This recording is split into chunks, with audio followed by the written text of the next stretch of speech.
Bapak-Ibu sekalian, para pelajar,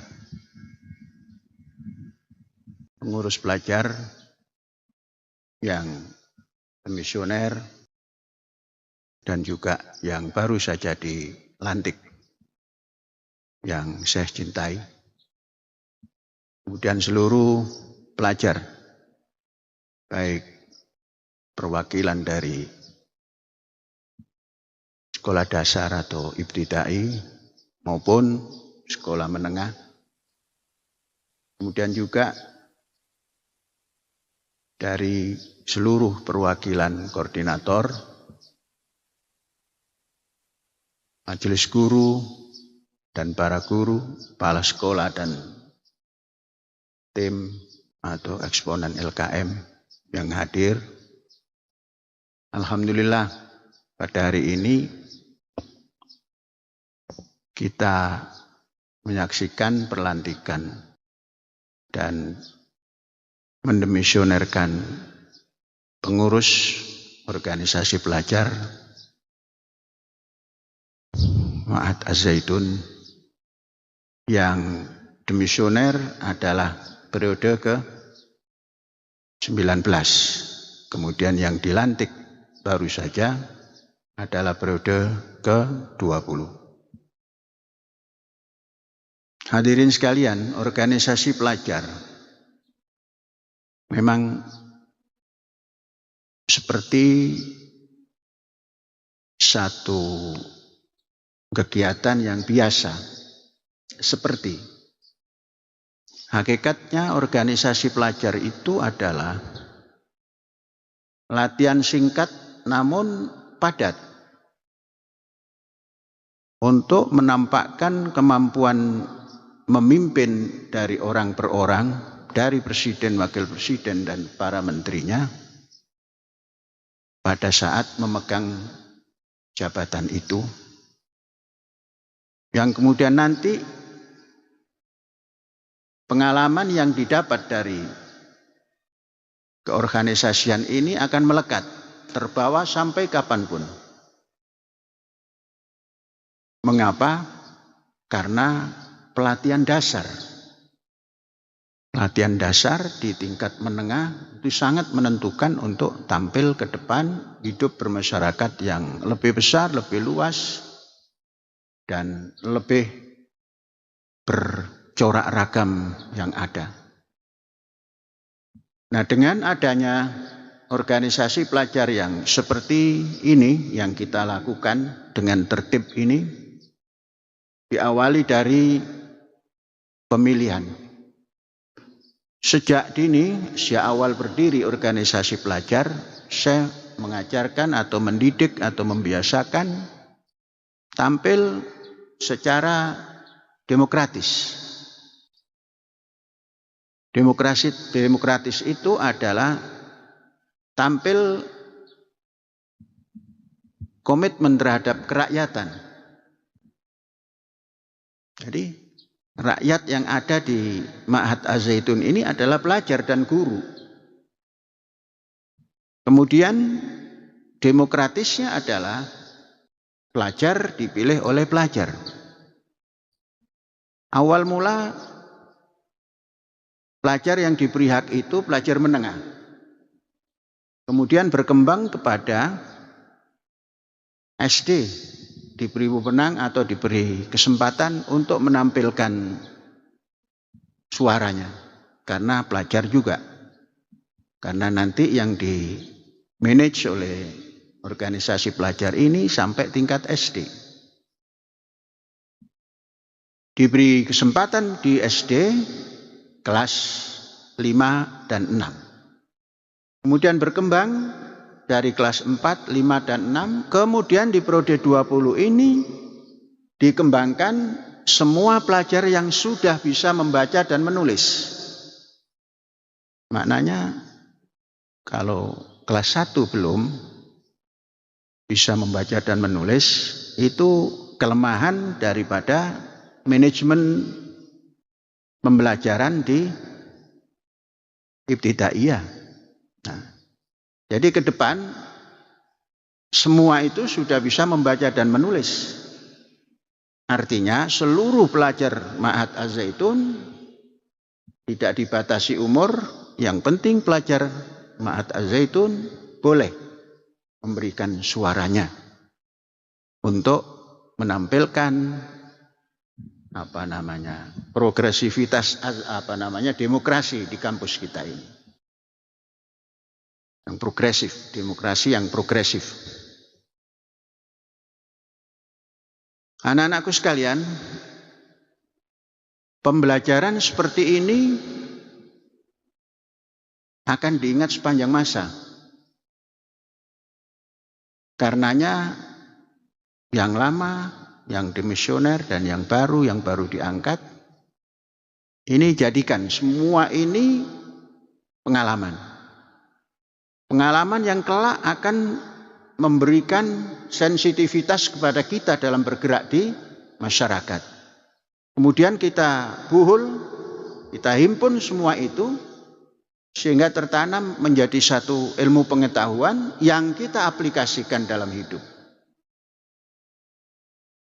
Itu pengalaman berorganisasi. Organisasi itu adalah mengorganisasikan seluruh yang ada di dalam diri daripada tubuh organisasi itu. Maka bahasa Melayu bukan organisasi tapi pertubuhan. Jadi mata, bagaimana bergerak mata, jadi tangan, bagaimana bergerak tangan, jadi kaki, bagaimana bergerak kaki. Jadi pimpinan yang memanage adalah otak daripada segala gerakan. Ini menyatu dalam satu gerakan. Jadi kalau ada organisasi yang departemennya itu saling bertentangan, ini namanya manajernya yang otak kanan dan otak kirinya tidak terpadu. Sehingga antara departemen keuangan dengan departemen pendidikan tidak bisa menyatu untuk menjalankan program yang telah digariskan. Nah, ini organisasi. Dan organisasi itu punya tujuan. Kalau tujuan organisasi pelajar yang masanya hanya 10 bulan, 10 bulan itu pun tidak penuh. Bagaimana 10 bulan? Masa pembelajaran 1 tahun hanya 10 bulan. 2 bulan rehat di rumah. Nah, 10 bulan kalau kali 30 hanya 300 hari. Nah, ini bagaimana memanage satu gerakan yang punya tujuan, organisasi yang punya tujuan, temponya hanya 300 hari. 300 hari itu masih harus diambil masa pembelajaran, masa belajar di kelas. Kemudian diambil lagi masa istirahat. Jadi 1 jam hanya punya 1 hari hanya punya 4 jam untuk memanage organisasi.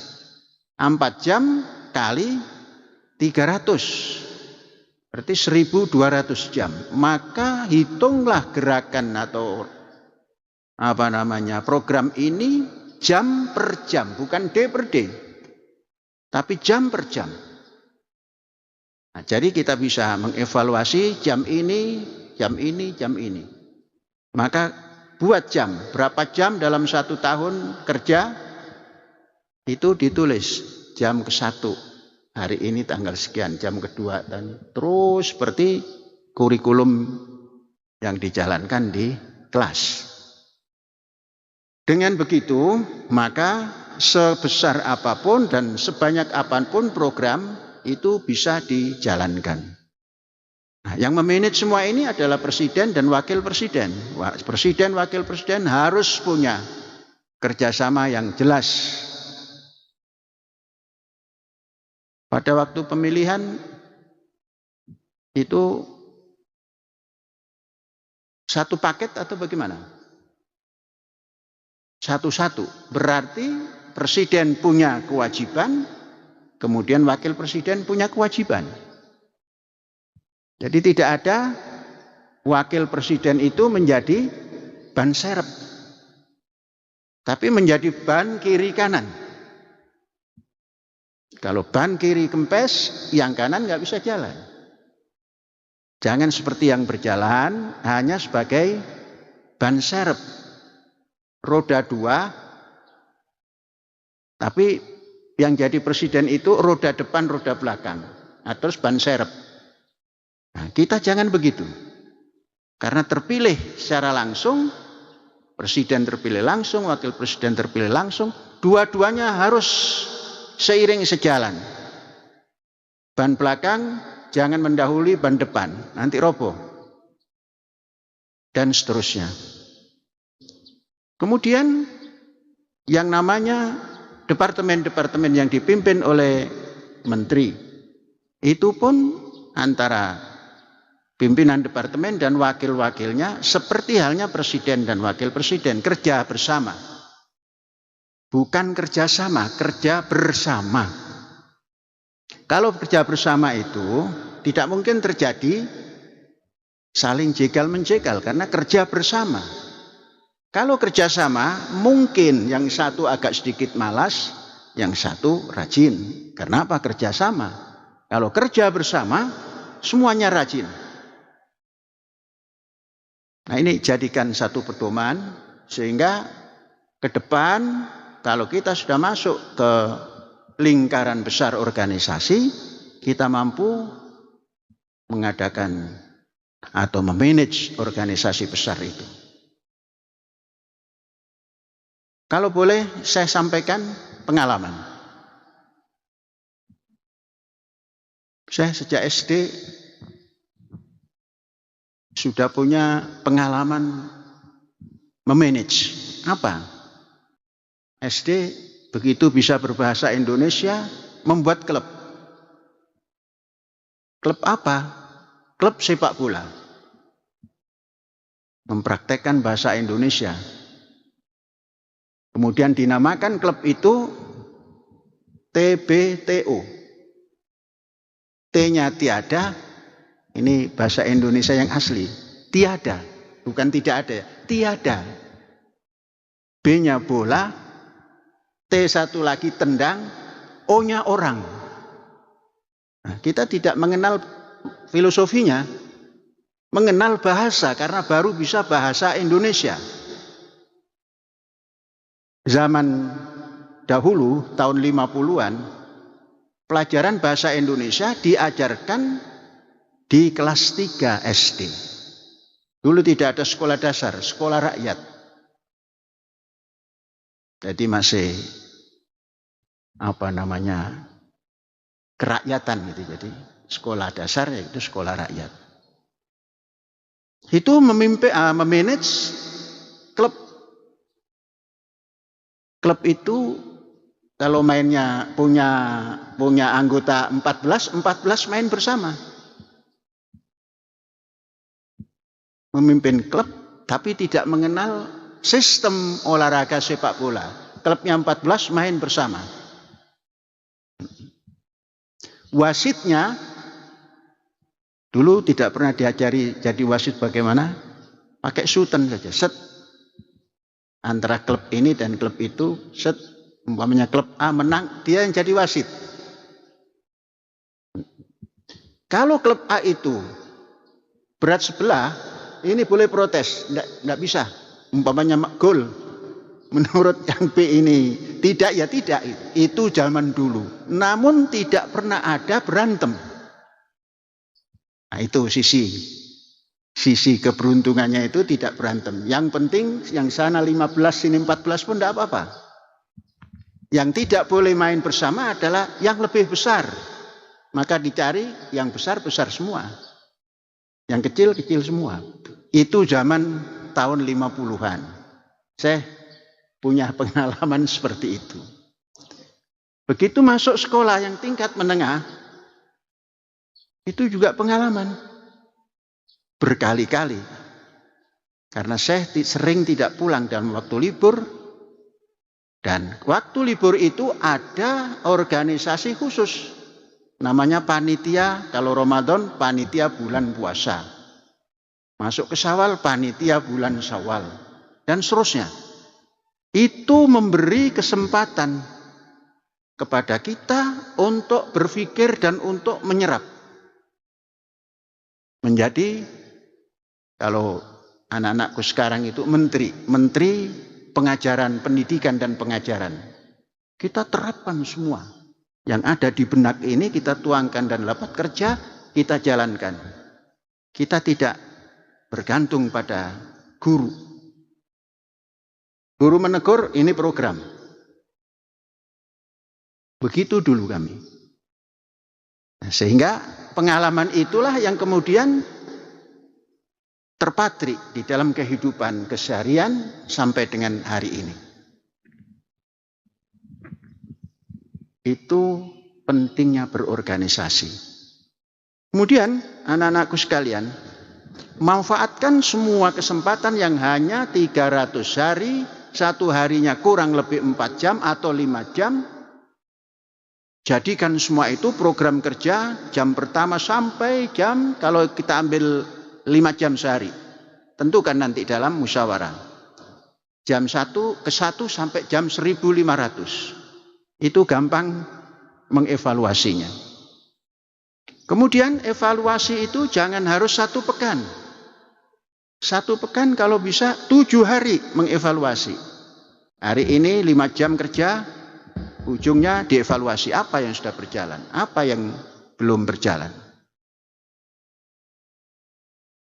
Itu cara mengevaluasi. Baru nanti pekan, itu bulan, baru itu tahun. Kemudian hidup di dalam masyarakat pendidikan seperti kita ini, masyarakat pendidikan kita tidak di siang hari saja, tapi malam hari pun kita ada dalam masyarakat pendidikan. Karena kita menganut sistem boarding school, berasrama. Berasrama ini sangat menguntungkan bagi kita untuk mengimplementasikan program siang dan malam. Ada program siang dan malam. Itu menguntungkan kita. Kemudian ada tugas pendisiplinan. Di samping asrama, mudabir asrama dan kepengurusan asrama, ada pelajar ikut membantu menegakkan disiplin. Yang sering terjadi di lingkungan kehidupan berasrama ini, pengurus tampil seakan-akan fauqal jami', über alles, di atas segala-galanya. Nah, ini tidak boleh. Tidak boleh menampakkan über alles, fauqal jami', di atas segala-galanya. Tidak boleh begitu. Tidak harus begitu. Karena demokrasi kita tadi kerakyatan kan. Jadi bimbinglah semua itu. Anak-anakku yang jadi pengurus penegak disiplin dan stafnya nanti membimbing, di samping membimbing kawan-kawan, membimbing diri sendiri untuk bertindak secara adil dalam kemanusiaan. Kemanusiaannya diasah. Jangan sampai ada tindakan-tindakan yang ngikut-ngikut tentara. Ngikut-ngikut polisi. Apa itu ciri-ciri tentara? Gampang ngaplok. Gampang nempeleng. Itu tentara. Merasa dilawan, tempeleng. Melawan petugas. Kan begitu tanyanya. Polisi juga begitu. Kita ditanya, mata kita berbelalak sedikit, melawan petugas. Jangan itu ditiru. Kita mendidik kemanusiaan yang adil dan beradab, kawan senior mendidik junior atau mendidik sesamanya, mendidik diri sendiri. Jangan ditiru militer maupun polisi yang selalu mengedepankan saya berkuasa. Kok saya menyontohkan begitu? Iya, karena memang di dalam kampus ini suka ada begitu. Suka ada, oh itu ditanya nggak ngaku ceplok. Tidak boleh. Kalau itu terjadi, hari itu juga angkat kaki, angkat koper, tinggalkan kampus ini. Karena itu akan terbawa nanti, sampai kapanpun akan terbawa. Jadi cara sebaik-baiknya, tampilkan kemanusiaanmu yang dibalut oleh keadilan dan lanjutkan kemanusiaan yang adil dan keberadaban. Kita pelajar yang mengambil sistem kepesantrenan yang modern, nah, peradaban ini yang harus ditampilkan dengan kemanusiaan yang tinggi. Sekali lagi, jangan ada bagian penegak disiplin justru melanggar disiplin, memukul dan sebagainya. Jangan terjadi. Di sebuah pesantren ada terjadi pemukulan pada kawannya sendiri sampai wafat. Ini sama sekali jangan pernah ditiru dan jangan pernah membayangkan itu. Bayangkan yang akan Anda manage sekarang ini, kawan-kawan sendiri, ada yang senior, ada yang sama dan ada yang junior, semua harus saling ditampilkan kemanusiaannya. Kita memimpin, tampilkan kemanusiaan. Balut kemanusiaanmu dengan keadilan dan peradaban tinggi. Yang di-manage pun, yang dipimpin pun, yang dibimbing pun harus menampilkan kemanusiaan. Nah, biasanya yang dari ibtidai ini memang namanya umurnya belum 12, itu biasanya agak muncilak. Kalau bahasa Sundanya muncilak. Ini pengurus tidak boleh ikut muncilak juga. Contoh, umpamanya kelas 7. Muncilak. Jangan ikut muncilak terus pukul ini, jangan. Itu tidak boleh terjadi. Biarkan adik-adik kita atau junior kita itu menampilkan ekspresinya, kemudian seniornya membimbing. Yang baik itu begini, ayo kita. Terus yang lain-lain juga begitu. Penegakan bahasa dan sebagainya. Dan bagian kesehatan, tahun ini kita menyaksikan sahabat kita atau saudara kita yang sakit tapi tidak dirasakan sehingga tidak mau dibawa ke perkhidmatan kesehatan yang akhirnya fatal. Nah, ini bagian kesehatan pelajar. Kalau tahu kawannya sakit, mau sakitnya itu ringan, mau tidak ringan, hantar ke kesehatan. Kalau tidak, panggil bagian kesehatan untuk mengontrol. Jangan karena yang bersangkutan itu, oh enggak apa-apa, tidak boleh. Sampaikan ke kesehatan. Jangan sampai terjadi peristiwa yang telah lalu, merasa tidak sakit, walaupun tidak masuk sekolah tapi mengatakan sakit biasa saja, tapi kejadiannya fatal. Itu jangan terjadi. Ini bagian kesehatan. Kemudian bagian keuangan, jangan sampai menggunakan uang itu karena kita memungut iuran dari anak kawan-kawan, kemudian seenaknya. Menggunakan keuangan harus dipertanggungjawabkan. Maka organisasi pelajar kalau mengajukan kepada Syekh permohonan keuangan sekian untuk ini, saya pelajari. Ini nggak boleh, ini nggak boleh. Mengapa? Itu untuk membimbing supaya kalian dalam menjalankan tugas memanage keuangan bersama ini tepat guna dan tidak salah urus. Kemudian yang selanjutnya, organisasi pelajar ikut mengontrol daripada seluruh warga pelajar ini, warga ma'had ini, apakah sudah menunaikan kewajiban kepada ma'hadnya. Jadi bersama-sama majelis guru, bersama-sama yayasan mengontrol. Oh ini belum, ayo kita sama-sama selesaikan. Mengapa? Karena kampus kita ini kampus yang mandiri, dibiayai sendiri. Sekalipun ada dana-dana yang diberikan dari negara yang berupa BOS. Namun itu adalah tambahan. Oleh sebab itu, aktivitas pelajar, baik keuangan maupun kedisiplinan, termasuk juga mengontrol bagaimana iuran yang wajib dibayar kepada ma'had ini sudah dilunasi atau belum. Nah, nanti syarat menjadi pengurus pelajar adalah yang sudah lunas.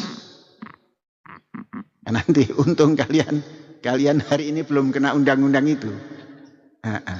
Yang sekarang juga yang ke-20 belum kena undang-undang itu. Yang ke-21 itu ada undang-undang, harus sudah lunas. Terpilih juga belum lunas dicoret.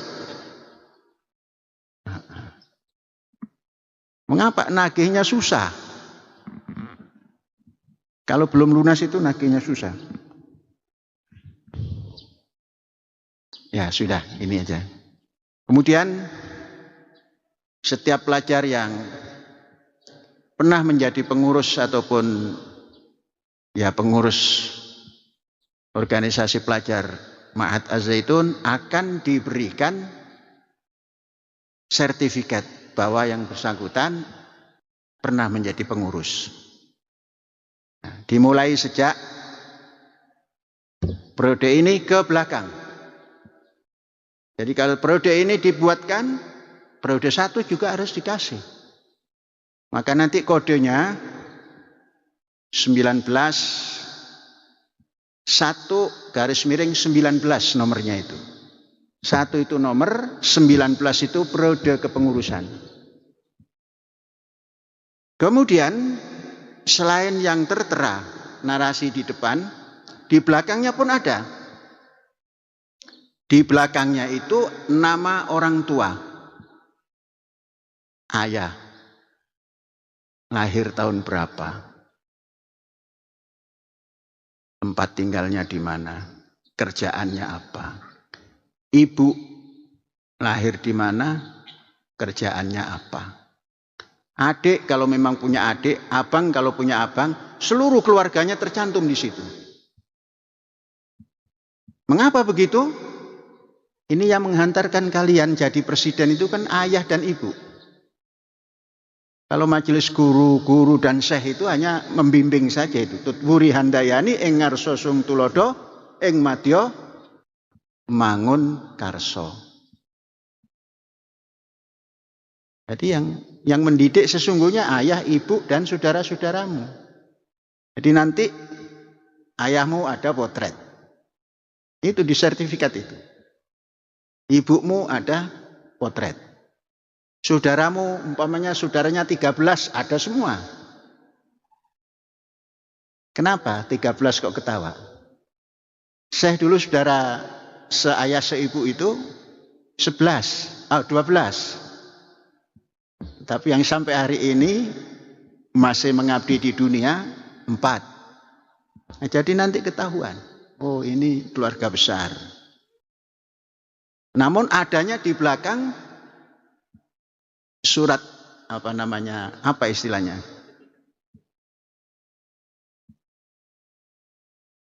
Nanti dikatakan entah sertifikat, entah piagam, entah apa nanti kita tata ulang. Kemudian dicetak sebaik-baiknya, sebagus-bagusnya. Terus free apa ada biaya cetak? Boleh, biaya cetak boleh. Kemudian potret yang ditempelkan adalah kalau pakai jas angkatan. tidak boleh bebas. Sehingga nanti, oh angkatan 1, memang angkatan 1 tidak punya seragam. Boleh, karena angkatan 1. Yang jadi pengurus juga kelas 5, kelas 6 juga waktu. Kelas 5. Kelas 4, kelas 5. Karena belum ada kelas 6 atau kelas 12. Cuma umurnya walaupun kelas 4 atau kelas berapa? 10, tapi sudah kumisan. Karena apa? Tempo hari tamatan SMA pun diterima. Masuk kelas 1 lagi, masuk kelas 7 lagi gitu. Kok mau? Zaman awal memang begitu, mau. Kalau sekarang kan tamatan kelas 6, masuk kelas 7, benar-benar kelas 7. Jadi semuanya dicantumkan, termasuk pakaian pakaian itu, angkatan. Ini angkatan Samudra Biru pakai begini. Ya sesuai. Ini angkatan Samudra Biru, kalau kuning nggak pas. Nanti di sana angkatan bendera hitam umpamanya itu. Ya apa saja namanya. Potretnya harus sama dengan angkatannya. Ini untuk pengingat-ingat, apa istilahnya? Ya untuk zikra, untuk peringatan. Sehingga kalian nanti kalau sudah memimpin di luar, tengok lagi, oh begini ya. Oh ya. Nah, ini saja yang disampaikan. Dan sekali lagi yang memegang kesehatan, kemudian penegakan disiplin dan bahasa, kemudian keuangan, tentunya yang lain-lain juga pegang disiplin baik-baik.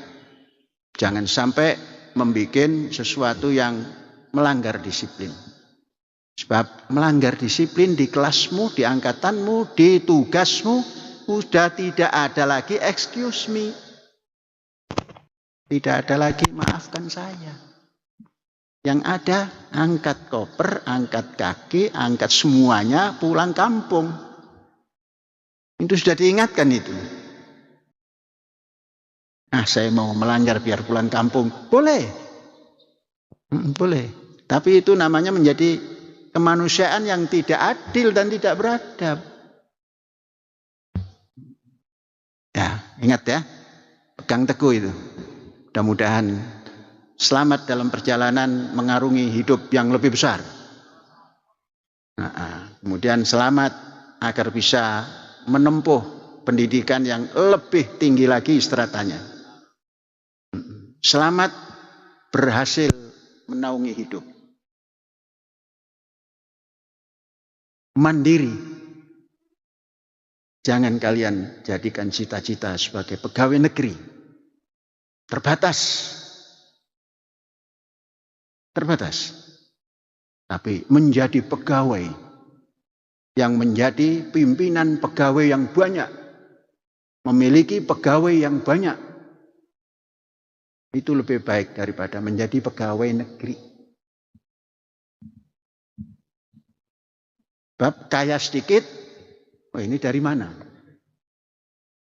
Kalau punya pegawai banyak, kaya, ya saya punya pegawai. Saya harus kaya. Kan begitu. Hidup ini perlu kaya atau miskin? Ini yang mau masuk ke arena lebih luas ini. Milih kaya atau milih miskin? Orang kaya yang tahu kekayaannya, bahwa dirinya kaya, akan bisa tampil memiliki kemanusiaan yang adil dan beradab. Orang miskin bisa, namun terbatas. Nah, kalian sudah teriak di masjid, insya Allah yang atas mengabulkan. Benar nanti sekali. Karena sudah teriak. Yang sana belum, karena belum selesai tugasnya. Walaupun belum selesai tugas, kamu ingin kaya, ingin miskin? Kalau ingin kaya, laksanakan tugasmu penuh disiplin dan tata cara yang benar, ber-SOP yang tepat. Jadi nanti kalau ada melanggar, itu berarti kamu tidak mau kaya. Ada yang nempeleng berarti kamu tidak mau kaya. ini supaya tidak nempeleng, supaya tidak nyubit kawan, supaya tidak mukul kawan itu. Nggak bisa kaya nanti. Karena apa? Kamu sudah berteriak mau kaya. Hadza wallahu yar'ana wa yahfazuna walhamdulillahirabbil alamin. Merdeka.